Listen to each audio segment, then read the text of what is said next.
E aí, meu povo, tudo beleza? Tudo tranquilo, tudo show de bola? Galera, é o seguinte, vamos estudar o tema ciência de dados, né? A parte mais teórica, mais introdutória aí da ciência de dados. Entender que ciência é essa aí, né? Então vamos lá, ciência de dados, galerinha. Primeiro, pessoal, é muito importante quando a gente fala de ciência de dados, né? Falar da própria importância dos dados, da própria importância da informação, tá? As organizações, sejam elas públicas ou privadas, elas estão em um ambiente dinâmico, em um ambiente que está em constante mudança, né? Que está em constante evolução. E essas organizações, ou para que elas sobrevivam, ou para que elas prestem serviços de qualidade, elas precisam estar constantemente inovando, elas precisam estar constantemente mudando o seu modelo operacional, mudando o seu modus operandi, né? Mudando ali sua forma de atuação. E essas organizações têm que ser ágeis para poder fazer essas mudanças, porque senão elas simplesmente estão fadadas aí a perderem suas posições para outras organizações, ou mesmo no caso das organizações públicas, não consigam atingir aqueles objetivos institucionais. Então a informação ela vem como subsídio para que essas organizações consigam tomar suas decisões para se adaptar, né, às mudanças mais constantes aí do ambiente, tá? De maneira mais específica, qual que é a grande ou as grandes importâncias da informação? São vários motivos, na verdade, de por que a informação ela é importante, né, pessoal? Primeiro, porque a tomada de decisão organizacional, a tomada de decisão pelos gestores, colaboradores ali de uma empresa pública ou privada, elas dependem, elas requerem uma grande quantidade de informação. Uma grande quantidade de dado, informação e conhecimento. Na verdade, os termos dado, informação e conhecimento, eles são tecnicamente diferentes, né? O dado é aquilo bruto, quando você coloca um significado naquilo, vira uma informação, e aquela informação refletida na mente humana é um conhecimento. De toda forma, as informações, dados e conhecimentos são importantes para a tomada de decisão. Além disso, né, pessoal, toda essa tomada de decisão requer, além da quantidade, também que isso seja feito com rapidez, que isso seja feita muitas vezes em tempo real. Não pode se esperar, né, vários anos para que as análises saiam, ou até mesmo dias, né? Às vezes a análise tem que ser feita naquele momento. Então isso é muito importante também aí para as organizações, né? É óbvio, pessoal, óbvio que hoje a gente vive a chamada era da informação, sociedade da informação. Então nunca foi tão fácil acessar as informações, nunca foi tão fácil obter informações. Só que isso é só uma parte do processo importante para as organizações.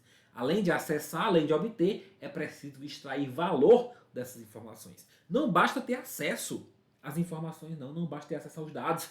Esses dados só servem para trazer alguma vantagem para a organização quando dali se extrai valor. Quando dali você faz alguma descoberta de algum aspecto, alguma característica que vai te fazer, que vai te permitir criar novos produtos, criar serviços, melhorar serviços, ou mesmo oferecer ali serviços específicos com base nesses dados, né? Então, as organizações, elas reconhecem, né, que os dados eles passam a ser vitais. Os dados e as informações eles passam a ser vitais para o próprio funcionamento, seja para a sobrevivência da organização, seja para o próprio crescimento dessa organização, né? Então, é importante que essas organizações elas tenham essas quantidades de dados, mas não só isso, mas que elas consigam extrair valor dali, né? Como eu falei, pode descobrir valor para novos produtos, novos serviços,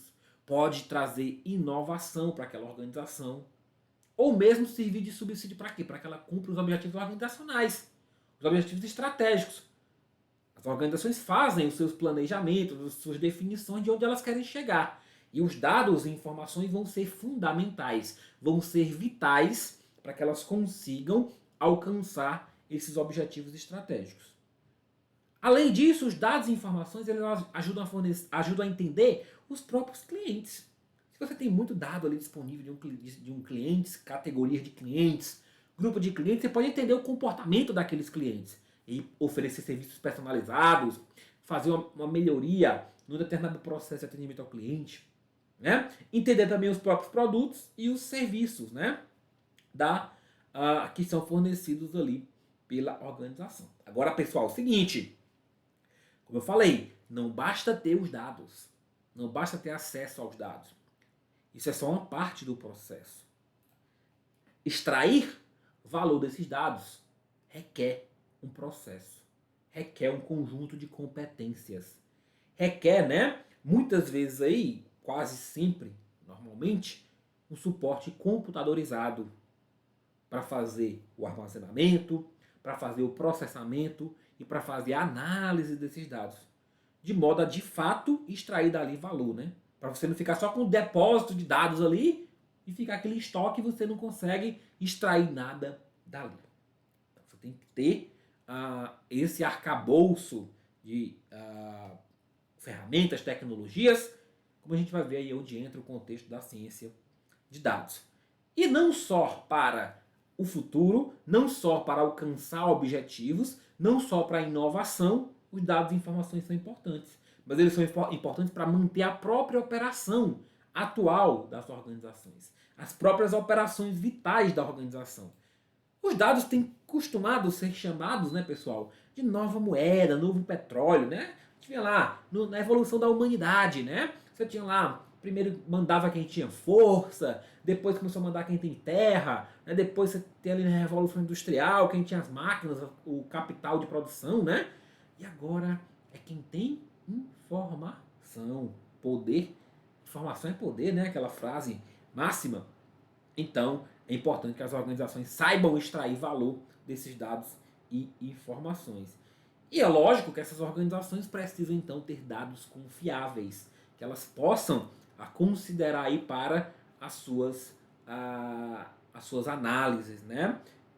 Porque se você tem dados que não são confiáveis, se você tem uma falha nessa gestão de dados, você pode desperdiçar muito recurso fazendo análise de algo que não vai ser muito relevante ali para a própria organização, beleza? Tem alguns elementos aqui que a gente considera que são importantes para a informação, que são importantes para as organizações, né, a importância da informação, mas é óbvio que existe uma centena de possibilidades de uso da informação para trazer algum benefício para as organizações. Bacana? E nesse contexto, então, a gente fala aí fala aí da importância da ciência de dados, da data science. E aqui eu quero fazer uma ressalva inicialmente, tá, pessoal? A ciência de dados, na verdade, ela já existe há algum tempo. Né? Alguns autores falam aí desde 1960. Por quê? Porque antes ela era conhecida simplesmente como estatística aplicada. Então tinha ali um conjunto de técnicas, um conjunto de modelos que eram utilizados para para cumprir ali o objetivo da ciência de dados. Só que agora, com as novas possibilidades, com as novas ferramentais, com as novas tecnologias, esse conceito ele evolui. Né? A partir do século XXI, com o advento do Big Data, então as análises passam para outro patamar. Então, o que é no Big Data? Né? O Big Data é um grande repositório de dados que tem basicamente três características principais. Volume, ou seja, um grande volume de dados. Velocidade, que requer que as análises sejam feitas em tempo hábil. E variedade, são dados de diversas fontes. São dados que vêm aí de bancos de dados relacionais, são dados que vêm de textos, vídeos, imagens, bancos não relacionais, diversos formatos de armazenamento. Tá? E o Big Data trabalha isso daí. Então agora, com essa possibilidade, a ciência de dados ela amplia o seu poder, digamos assim, ela amplia o seu escopo, né? Porque você evolui, a própria tecnologia faz com que você evolua nas próprias análises, nas próprias tratamentos dos dados, tá? E aí, nesse contexto, pessoal, é importante a gente falar do seguinte, olha só, a tecnologia ela vai evoluindo, né? Nós temos, no contexto de tecnologia da informação, as ferramentas de Business Intelligence, né? As ferramentas de BI. Essas ferramentas tradicionais de Business Intelligence, elas também vão auxiliar as organizações na tomada de decisão. Elas também vão auxiliar as organizações na análise dos dados. Só que as ferramentas, né, de Business Intelligence, primeiro, que elas trabalham ali com dados estruturados. Então são mais dados que vão estar ou nos bancos relacionais ou ali nos data warehouses, que são os repositórios de informações. Só que tudo isso vai passar por um processo de estruturação. O Big Data ele é mais amplo. Né? O Big Data ele é mais amplo porque ele inclui essas outras fontes também não estruturadas. É o caso de texto, vídeo, áudio, imagem. Né? Então, muita informação realmente, muito dado, muita informação. Né? E nesses ambientes de BI tradicionais, né, basicamente, a análise era muito mais focada, é muito mais focada em descrever os comportamentos passados, em fazer análises retrospectivas. Até é possível fazer alguma previsão, até é possível avaliar alguma tendência, avaliar algum padrão. Só que isso de forma limitada, isso não traz tanta confiança nessa análise, né? Então, basicamente ali você tinha uma amostragem dos dados, você tinha algum meio para chegar num padrão, mas aquele padrão não tinha tanta confiança como através da aplicação da ciência de dados, né? E aí quando nós temos agora novos ferramentais que permitem, novas soluções que permitem que todas essas dificuldades de até então, dessa grande quantidade de dados, por exemplo, seja armazenada, de armazenar e tratar os dados não estruturados também, né? Então vem a ciência de dados crescendo para permitir, através de métodos de estatística, métodos matemáticos, ciência da computação, processamento, probabilidade, para reconhecer esses padrões e fazer agora previsões mais assertivas, fazer predições mais assertivas com base naqueles dados que estão ali no ambiente de Big Data. Então agora, a ciência de dados, como a gente falou, ela já existe há um tempo, só que ela ganha novas formas, ela ganha novas maneiras de fazer análise e obtenção de valor desses dados. Tá? Só para consolidar, é importante que a gente consolide aqui, ó. Lá o BI tradicional, o Data Warehouse, ele faz análise descritiva, basicamente é retrospectiva. É baseado na história. O que foi que aconteceu e por que aconteceu. Então eu entendo o que se passou na organização. Eu entendo o que aqueles dados me mostram. Só que para fazer previsão, para olhar para frente, para avaliar uma tendência, fazer uma projeção, ele não é tão assertivo. Ele não é tão, eu posso fazer? Posso. Porque quando eu olho para comportamentos passados, eu posso fazer previsões ali, né? De comportamentos futuros também. Só que isso é de maneira mais limitada no ambiente de BI. No modelo de ciência de dados, não. Eu tenho dois tipos de análises que eu posso fazer com mais assertividade. A preditiva, que é fazer previsão, né? Eu tenho ali um entendimento, ou chamados insights. Então eu vou ter insights a partir daqueles dados ali no ambiente de ciência de dados. O que é provável que aconteça? Então, agora eu vou avaliar. Opa, tem uma probabilidade muito maior de acontecer evento X, dada todas essas condições desses dados. Então aqui já mais assertivo em relação a isso. E também posso fazer uma análise prescritiva, que tem a ver com a previsão de fato. Porque agora eu vou avaliar os cenários possíveis e o que a gente deve fazer, o que a organização deve fazer para que aquele cenário que ela quer se concretize. Então também pode ser feito esse tipo de análise aí na ciência de dados, né? Na Data Science. Bacana? Show de bola? Aqui só para fazer um comparativo, né? Em relação a isso, então entenda. A ciência de dados, ela evolui, a análise, digamos assim, ela evolui o tratamento de dados porque ela amplia aquilo que era feito no BI tradicional e ela se utiliza do contexto, ela se utiliza do Big Data, né? Que vão armazenar, os Big Data vão armazenar os dados e fornecer todas as capacidades de processamento desses dados também. Beleza? Então, olha só. A ciência de dados, ela mescla mineração de dados, que é data mining, análise estatística, a aprendizagem de máquina, com a integração desses dados, que estão em diversos lugares, depois vão ser ali colocados dentro do Big Data, por exemplo, e recursos de modelagens para criar o quê? O foco da ciência de dados, pessoal. O foco da ciência de dados é na criação de modelo preditivo. Modelo para fazer previsão, para explorar os padrões de dados. Os padrões que estão ali nos conjuntos de dados, nas bases de dados. Beleza? Professor, por que se chama ciência de dados, né? Por que se chama ciência de dados? Porque a ciência ela requer ali o que? O uso de um método científico. Porque aqui tem cunho investigativo. O cientista de dados, ele vai investigar os dados para obter os seus insights, para formular suas hipóteses. Então, é realmente uma ciência, né? Então, vai buscar, vai questionar, vai explorar esses dados, vai aplicar técnicas e ferramentas estatísticas para poder embasar aí as suas avaliações, né? Então, por exemplo, o cientista de dados ele quer avaliar um comportamento de uma determinada ação. Vamos supor que ele quer avaliar que a compra de um item geralmente é prosseguida com a compra de outro item. É uma análise simples, mas quem comprou aquelas recomendações de sites, quem comprou X também comprou Y. Ali você tem a aplicação de ciência de dados. Você tem a aplicação dessas avaliações. Então o cientista de dados ele vai avaliar as grandes quantidades de dados para determinar com que frequência aquela hipótese é verdadeira. Foi verdadeira no passado, né?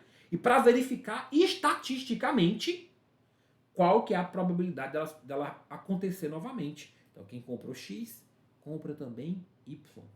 E aí ele valida essa hipótese e define que esse modelo é útil para a organização. Beleza? Show de bola?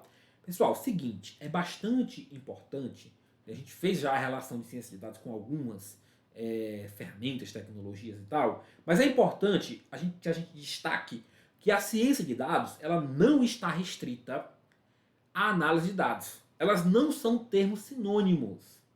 A ciência de dados ela inclui também a análise de dados, só que ela não está restrita a ela. A análise de dados é como se fosse uma das etapas da ciência de dados, ou um dos componentes da ciência de dados.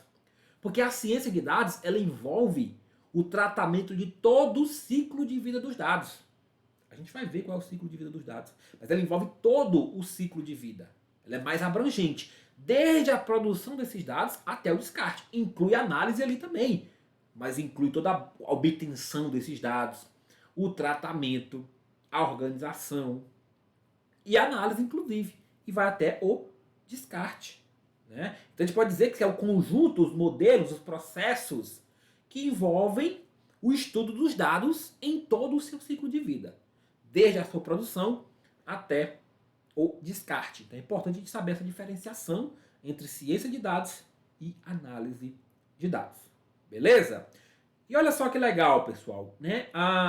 Existem alguns fatores que são importantes para que a ciência de dados cumpra o seu objetivo de fornecer esses insights, de criar esses modelos preditivos. Primeiro, é importante que eu tenha fontes de dados ricas. Se eu vou ali trabalhar os dados, é importante que eu tenha aqueles dados que tenham algum potencial para me mostrar algum padrão, para me mostrar algum comportamento do meu cliente, do meu produto, do meu serviço. Se minha fonte de dados não me permite ter nenhum insight, então eu não vou conseguir aplicar bem a ciência de dados. Alinhamento e análise de informações. É importante entender o conteúdo, combinar conjuntos de dados para formular as hipóteses, para testar os padrões. Entrega de informação, executar o modelo, executar o algoritmo, de fato, para avaliar aqueles dados e promover ali as visualizações, né? Promover a exibição das análises.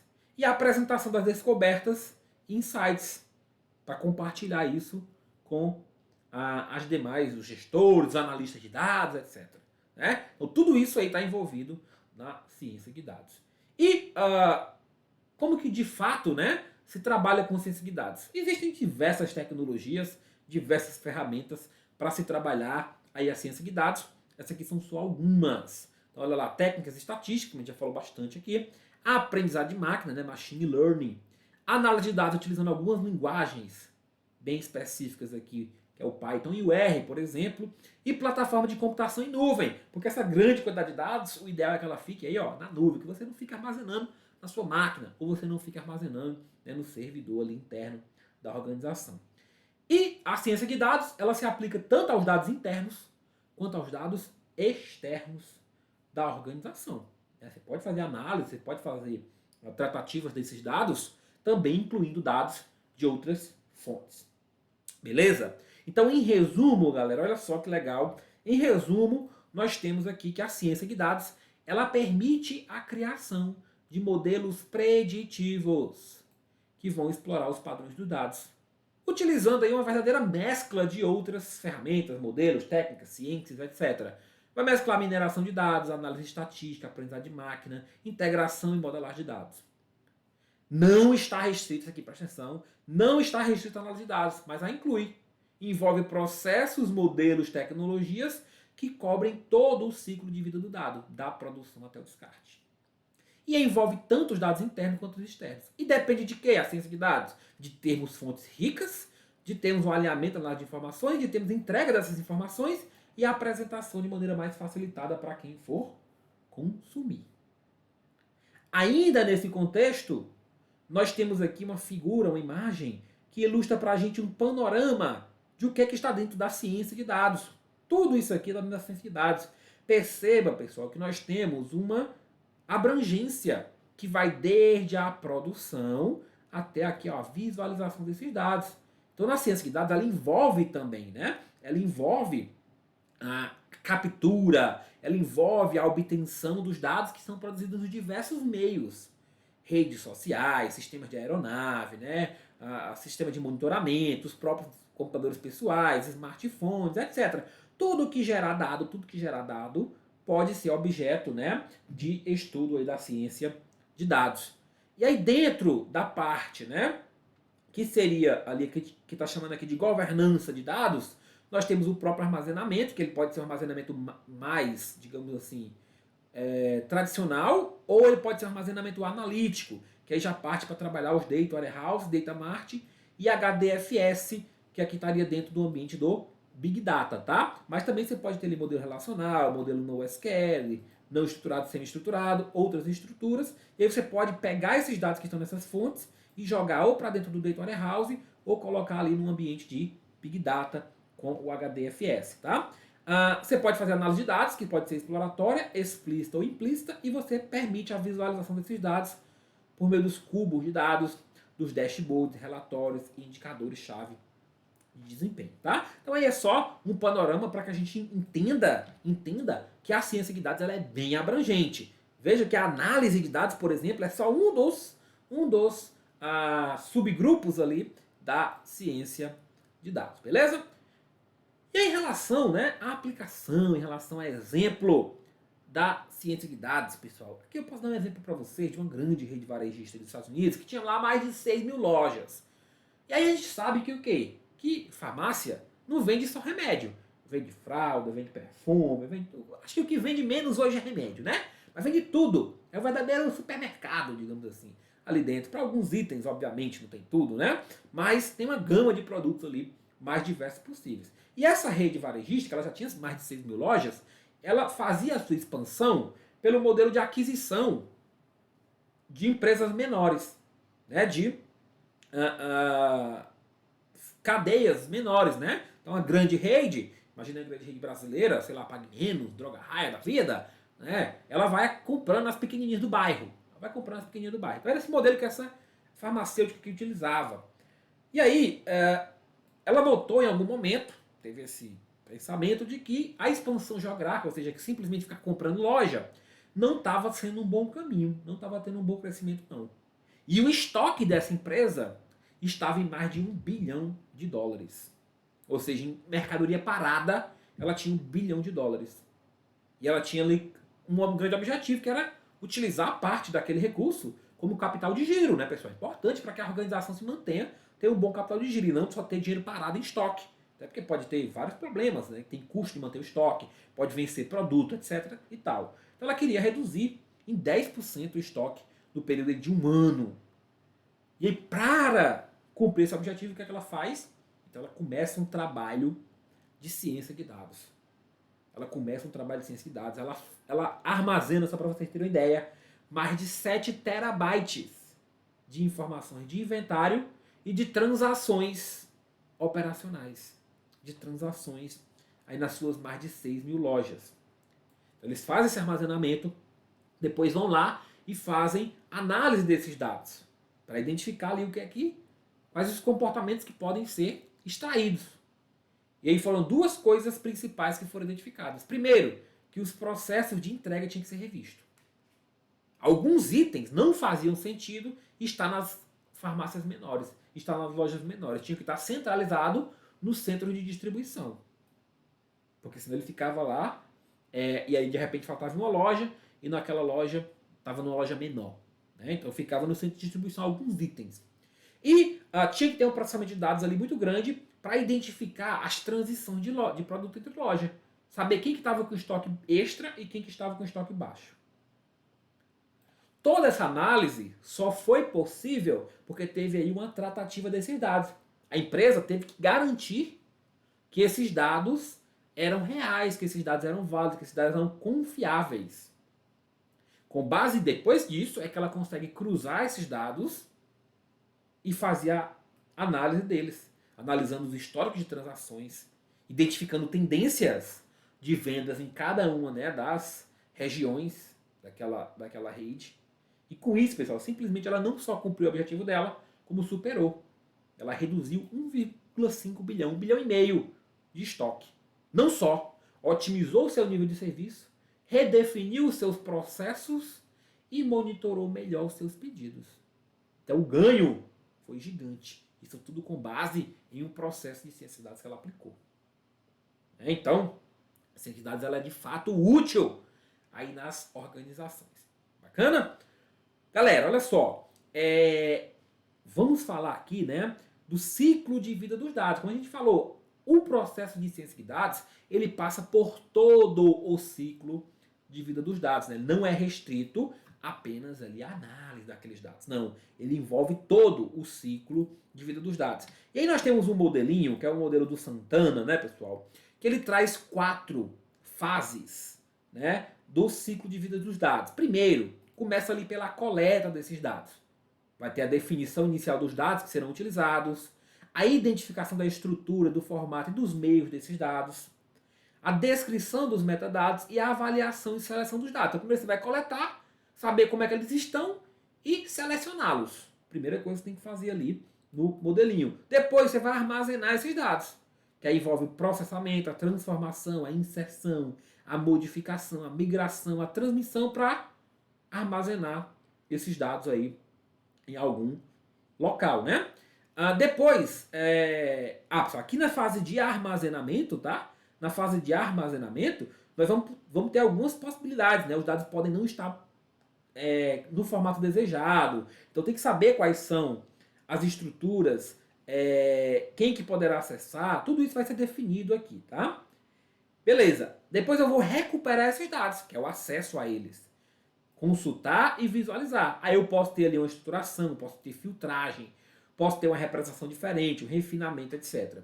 E por fim, aqueles dados que não são mais necessários ou que está acima da capacidade de tratamento, né? Eu não posso tratar aqueles dados, eu vou simplesmente descartá-los, né? Então a ciência de dados, ela engloba todo esse ciclo aqui, todas essas 4 fases do modelo de Santana, tá? Mas o processo de ciência de dados ele é composto por 7 etapas. Esse modelo aqui ele é previsto no DMBOK, tá? Essas 7 etapas aqui são previstas no DMBOK, né, que é o corpo de conhecimento para gerenciamento de dados. Então a primeira, né, lembrem-se, a ciência de dados ela segue o método científico. E esse método científico ele é de forma sistemática, ele atua de forma sistemática. Então por isso que nós temos aqui essas fases, né? Então, primeira fase é definir a estratégia de Big Data e quais essas necessidades.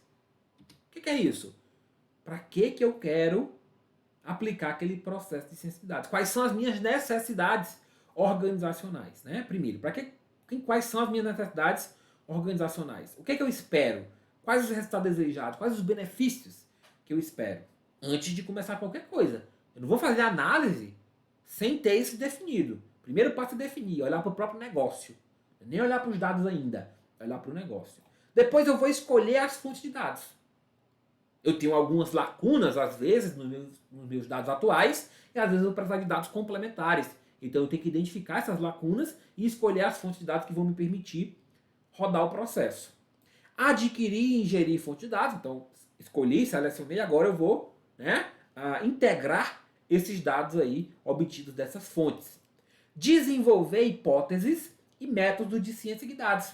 Agora eu vou explorar essas fontes que eu adquiri, vou criar visualizações, vou utilizar mineração de dados, né? Vou utilizar ferramentas analíticas para definir quais são as entradas, quais são as hipóteses que eu vou testar, né?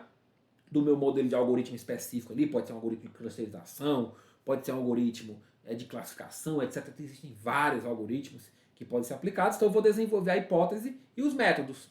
Eu vou integrar e alinhar os meus dados para análise, né? Aproveitar aí esses dados dessas fontes confiáveis, vou aplicar algumas atividades ali de limpeza, de tratamento desses dados para aumentar a qualidade deles. Depois eu vou explorar então os dados usando o meu modelo, né? Eu vou aplicar de fato os algoritmos que eu escolhi aqui, os métodos que eu escolhi, seja métodos estatísticos, seja métodos de aprendizado de máquina, e vou validar e treinar o meu modelo para que ele consiga ser sempre o mais assertivo possível. E aí vou implantar e monitorar. Então eu vou implantar lá no ambiente de produção, né, no ambiente real, digamos assim, de análise, e vou monitorar se está tendo ali uma extração de valor contínua, se está mantendo sua eficácia em todo esse ciclo de vida. E aí eu continuo, é um ciclo, afinal é um ciclo, né, pessoal? Então eu continuo nessa abordagem, beleza? Então esse é um processo genérico que a gente tem lá no DMBOK. Mas atenção, pessoal, atenção. Esse ciclo de vida que eu mostrei para vocês é uma abordagem genérica. Cada organização pode trazer as suas variações dos seus ciclos de vida. Aqui eu trago só um exemplo, tá? Da abordagem trazida pela Microsoft, lá quando ela fala do Microsoft Azure. Então são 5 estágios para a Microsoft. Primeiro eu vou entender os dados, depois, né? Vou entender o negócio, né, pessoal? Primeiro eu vou entender o negócio, depois aqui eu vou adquirir os dados e entender esses dados, né? Em paralelo a isso eu vou estar modelando, né, criando os modelos de análise, vou implantar e por fim vou ter a aceitação do cliente. Aqui é só um exemplo de um modelo para dizer que a gente traz o modelo principal, aquele que é botado na literatura, mas lógico, cada organização pode ter seu modelo específico, derivado ou não dali. Mas de modo geral, essas etapas são seguidas. Por exemplo, o entendimento do negócio está aqui, ó, definição da estratégia, né? A aquisição de dados, entendimento está aqui, ó, escolher fonte de dados, adquirir fonte de dados. Se eu pegar aqui, ó, modelagem, eu estou falando de desenvolver as hipóteses, estou falando de escolher os métodos de dados. E quando eu falo ali em implantação, tá aqui, ó, tem implantação aqui também, né? Então, de uma forma ou de outra, quando você entende o processo, mesmo que caia algum modelo mais específico, né, porque a gente não tem como prever tudo que as bancas podem cobrar de loucamente nesses conteúdos, você tem como ter uma reação a esse tipo de abordagem. Bacana? Beleza? Pessoal, seguinte, mais um conteúdo bem importante em relação à ciência de dados é que ela modifica, né, a própria estrutura de pessoal das organizações. E aí nesse contexto então surgem alguns papéis, né, que são envolvidos nesses trabalhos de ciência de dados e Big Data, né, porque acaba que ciência de dados vai trabalhar ali nos dados que estão no Big Data. E é importante dizer o seguinte, o projeto de ciência de dados, ele não é um projeto exclusivo de TI. Ele não é um projeto exclusivamente de tecnologia da informação. Ele é um projeto corporativo. Ele envolve a organização como um todo. E não somente a área de TI. Então essa própria equipe ela tem que ser multidisciplinar. Essa equipe ela traz os profissionais de tecnologia, obviamente, que vão ter que trabalhar aquelas ferramentais de TI, que a gente chama de profissionais técnicos, mas também traz os profissionais de negócio ou administrativo. Nós vamos entender o papel de cada um desses envolvidos, beleza? Em relação aos papéis administrativos ou de negócio, é aquele pessoal que é mais voltado para o próprio negócio, para entender a empresa, que entende onde o mercado, né, que ela está inserida. O foco deles não é na tecnologia envolvida, o foco é no produto, no serviço, na identificação de riscos e oportunidades para a organização. O foco dele é entender a organização como um todo. E aí nós temos 3 papéis que estão incluídos nesses papéis administrativos. O usuário solicitante, o analista de negócios e o gerente de projetos. Bacana? Quem que é o usuário solicitante?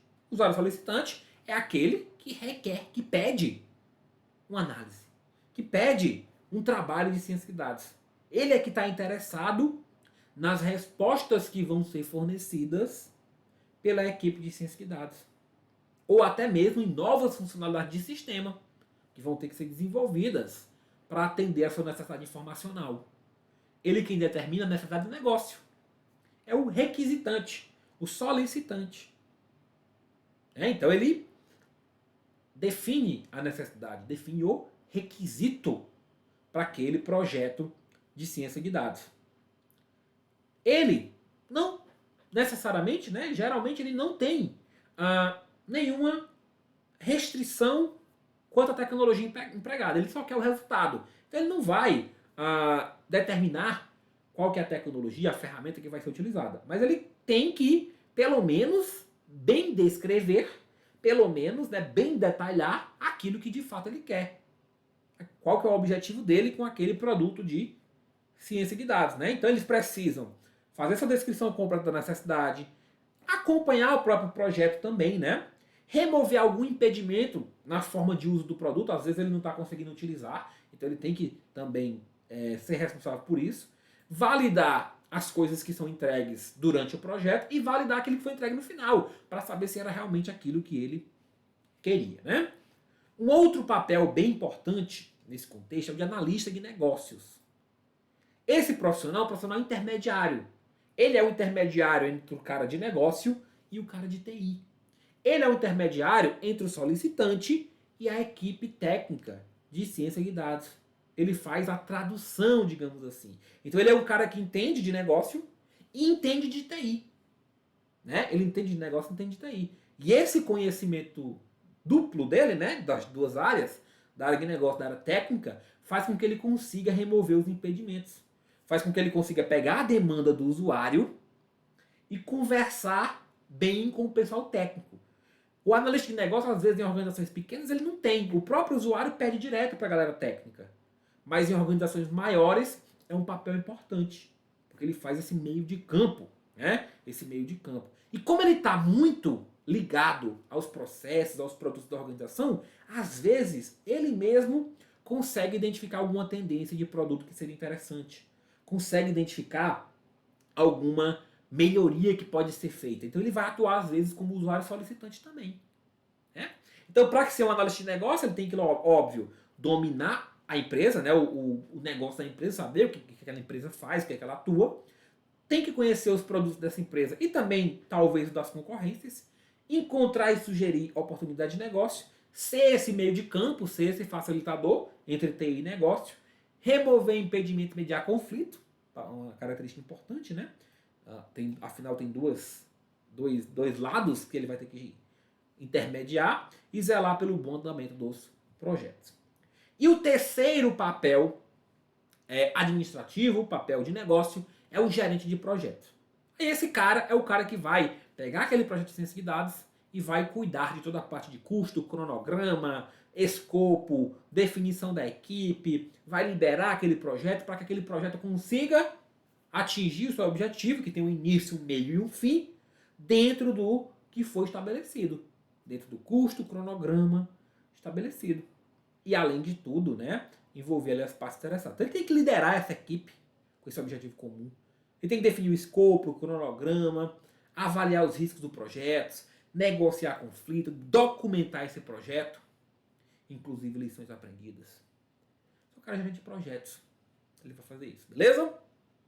E por fim, na equipe técnica ou de tecnologia da informação, já é o pessoal mais voltado de fato para soluções de sistema de informação e computação, para a construção e para a manutenção do serviço. Eles incluem também 3 papéis: o administrador de banco de dados, o engenheiro de dados e o cientista de dados. Pessoal, o administrador de banco de dados, que é o DBA, né? Database Administrator, é o cara que vai criar e manter os bancos de dados. Né? Então o cara, que é um papel que não é necessariamente da ciência de dados, é um papel que já existe, né, há algum tempo, desde que os bancos de dados foram definidos. Então ele vai manter o servidor de banco de dados, vai recuperar em caso de falhas aquele servidor, vai melhorar o desempenho de consultas, vai controlar o acesso ao dado daqueles bancos, vai criar os próprios objetos, as tabelas do banco de dados, as funções, as visões, e vai usar os dados da empresa para alimentar o processo de negócio. Isso é uma função mais recente. Mas é um cara mais tradicional, um papel mais tradicional dentro das organizações. Agora, mais especificamente em relação à ciência de dados, nós temos dois papéis importantes. O primeiro dele é o engenheiro de dados. O engenheiro de dados é aquele cara que vai cuidar de todos os processos envolvidos nos dados. Desde a captura, ou seja, desde capturar esses dados, obter esses dados, armazenar esses dados e entregar para que os cientistas de dados consigam fazer o seu papel. A gente vai ver qual é o papel do cientista de dados. Então é o cara que vai tratar de todo o ciclo de vida de dados para que ele chegue na mão, seja do cientista de dados, seja do próprio área de negócio, do usuário solicitante, de quem for, para que aquele pessoal já tenha tudo na mão para executar o seu trabalho. Né? Então o cara que vai trabalhar muito fortemente no ambiente de Big Data, né? Volume, velocidade, variedade. Ele vai criar e manter o sistema de captura e de armazenamento de dados. Ele vai cuidar do inventário de dados brutos. Ele vai cuidar da catalogação desses dados. Vai classificar esses dados se são dados sensíveis ou não. Vai definir o ciclo de vida dos dados. Vai fazer versão. Às vezes o dado tem mais de uma versão. Ele vai cuidar do versionamento, controle de versão. Vai garantir que os dados são confiáveis. Vai recuperar os dados pertinentes ao negócio. É? E para tudo isso, ele tem que ter uma série de habilidades, uma série de competências. Mas as habilidades que ele, né, dentre essas habilidades, ele tem que entender do Hadoop, que é uma das soluções de Big Data, incluindo a parte mais geral do Hadoop, né, HDFS, MapReduce, e também de outras tecnologias do ecossistema. Ele tem que saber um pouco de Linux, ele tem que entender, na verdade, ele tem que ter bem de Linux, do Windows também, mas o Linux muito. Computação em nuvem, as ferramentas de computação em nuvem aplicadas a esse contexto, a AWS, o Azure. E além disso, também trabalhar com os bancos de dados, sejam bancos de dados SQL, bancos de dados tradicionais, Oracle, PostgreSQL, e também os bancos não relacionais, MongoDB, o Cassandra, etc. Então o cara, veja que é um cara bem técnico ali, né? Óbvio, dentro da equipe técnica, ele tem que ter um conhecimento bem amplo desses ferramentais que vão permitir que ele capture os dados, armazene esses dados e entregue esses dados para que o pessoal faça o seu trabalho lá na frente. Beleza? O cientista de dados, ele é o cara, então, que em regra, né, ele vai pegar aquilo que foi construído pelo engenheiro de dados e vai, a partir dali, buscar extrair conhecimento daqueles dados. Extrair conhecimento daqueles dados. Então, o engenheiro preparou os dados, entregou os dados, agora o cientista de dados vai fazer um trabalho de extrair dali valor daqueles dados. Ele é multidisciplinar. Ele pode utilizar programação, ele pode utilizar conhecimento matemático, estatístico. Ele também tem algum conhecimento da empresa, do mercado e domina técnica de aprendizagem de máquina. Então veja que ele tem que coletar esses dados corretos. O engenheiro vai entregar vários dados, mas o cientista ele vai pegar os dados para aquele problema específico que ele quer resolver. Ele vai pegar os dados, vai manipular esses dados, vai aplicar ali estatística, correlação, avaliação de tendência, análise de projeção, vai testar hipóteses, né, formular e testar hipóteses, vai buscar padrões de dados no passado para treinar o computador, para que esse computador consiga predizer modelos futuros e vai reportar essas descobertas, suas conclusões. Então, para isso, ele também vai utilizar alguns ferramentais técnicos. Ele vai utilizar a linguagem de programação Python, vai utilizar R, vai utilizar o SQL, vai utilizar matemática, vai utilizar estatística e vai utilizar a aprendizagem de máquina. E o próprio assunto dos dados, né? Ele tem que entender também.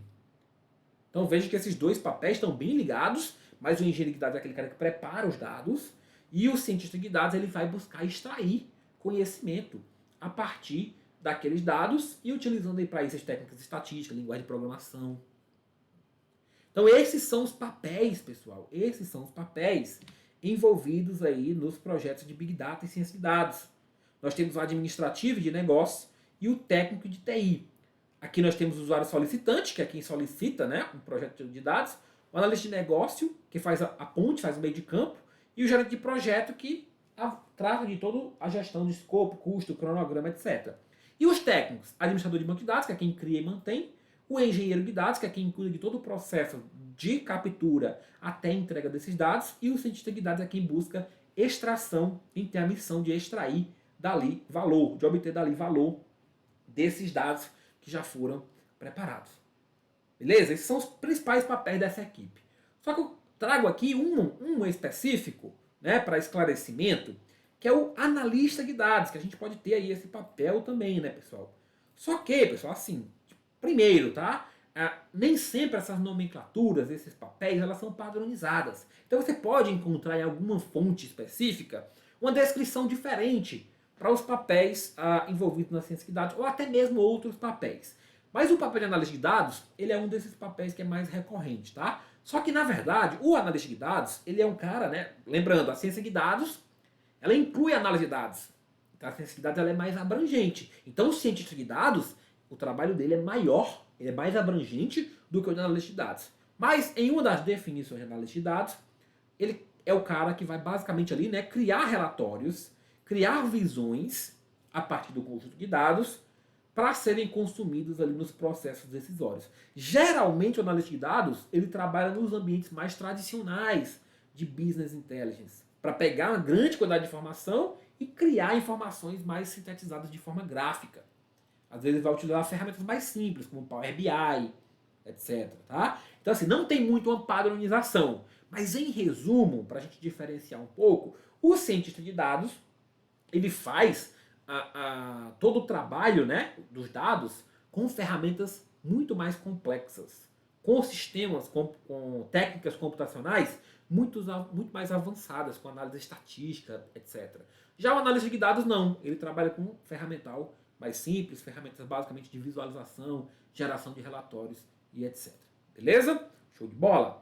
Pessoal, então nós vimos aqui a parte, né, a teórica conceitual da ciência de dados e alguns elementos que são importantes para o entendimento aí dessa disciplina, dessa área de conhecimento.